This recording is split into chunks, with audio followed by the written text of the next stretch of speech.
to East Rutherford, New Jersey, where Bill Belichick and the Patriots made it look easy like Sunday morning.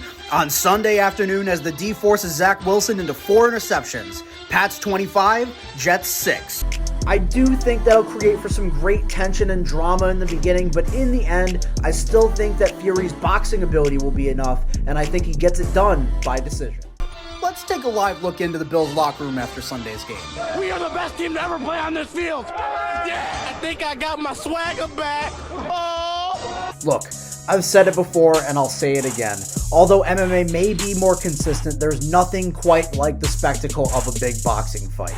Fury Wilder 3 is in the books, and it proved why there's no better gateway drug than a heavyweight boxing match. The Steelers' offense, however, you might want to call Trey Songz because it still looks like they're stuck in slow motion. There it is. 26, Steelers 17. Welcome into the MMA Minute. Now we've got a big weekend to recap here, but let's focus on UFC 266 and Alexander Volkanovski, who defended his featherweight title against Brian Ortega, winning by unanimous decision. Not only did Volkanovski use his trademark smarts and control of range like he always does to eke out the victory, but what this fight showed us is that Volk has the heart to be able to work himself out of the dangerous positions that a lot of fighters find themselves in. 3 times between the 3rd and 4th round, Ortega had him in chokes that would have put pretty much anyone else to sleep. But Volkanovski was able to give himself just enough room and just enough time to breathe in order to be able to work himself out of these predicaments. Now, I do think that this win ends up putting Volkanovski right in the conversation for one of the best featherweights in UFC history, right up there with Jose Aldo and Max Holloway. It's a difficult conversation to have given the eras that Aldo fought in and the fact that Max and Volkanovski very much so have unfinished business. But on his resume himself, Volkanovski is 10-0 in the UFC and has defeated Jose Aldo and beaten Max Holloway twice, as well as sending others like Chad Mendes directly into retirement. So I do think it's a conversation worth having. Now make sure to let us know what you think over on Twitter at 247sport. That's at 247sport on Twitter. That does it for today's MMA Minute presented by EA Sports. We'll see you next time. What is up, everybody, and welcome to yet another episode of the Wolfpack Podcast presented by Manscaped. Although not known for his defense, this Western Conference big man ranks 2nd in the NBA in defensive rating, while also being top 20 in points per game and rebounds per game. Matt got it first. Jokic? Nikola Jokic is correct. Nikola Jokic is 2nd, only behind Rudy Gobert in defensive rating so far this year. Nikola Jokic is 3rd in defensive win shares, tied with Jimmy Butler, and then 2nd in overall defensive rating at 91.4. Rudy Gobert is 90.5. And hello, everybody, and welcome into College Football Game Day presented by the Ford F-150. As you heard right there, Nick Saban is focusing on mental toughness coming into this game. They had a hard-fought victory against Auburn last week. Myers, they're going up against a much tougher test this week in Georgia. What are the keys to the game for the Crimson Tide to be able to get it done today?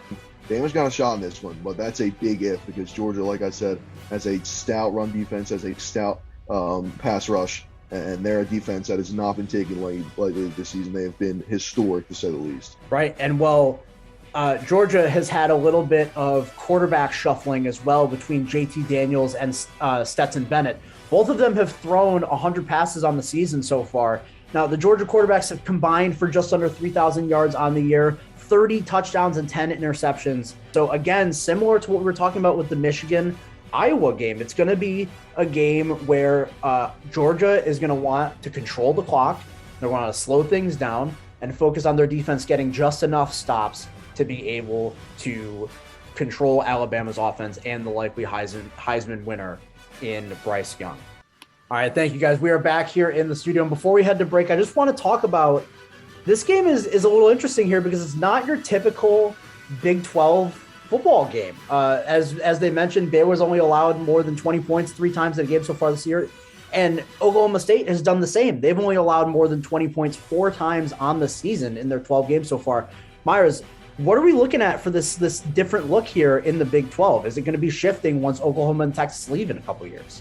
It's going to be an exciting game and a great way to kick off our championship Saturday. Well, Baylor is definitely on the outside looking in on that playoff picture, but they do have the opportunity to play a perfect spoiler today. We're going to head to one last break before we send you down to the field. When we come back, we'll be giving you our game picks presented by Dr. Pepper. That's all we got here from the studio.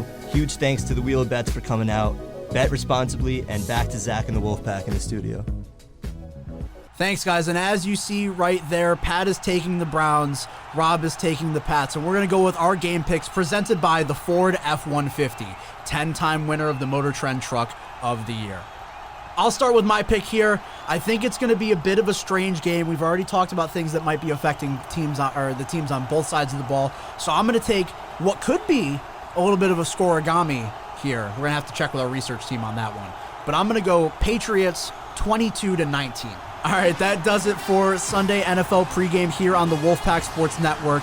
For Matt and Simon and Rob and Pat, I'm Zach, and we're going to send it up to Jim Nance and Tony Romo up in the booth for the call on today's game. We'll see you next week.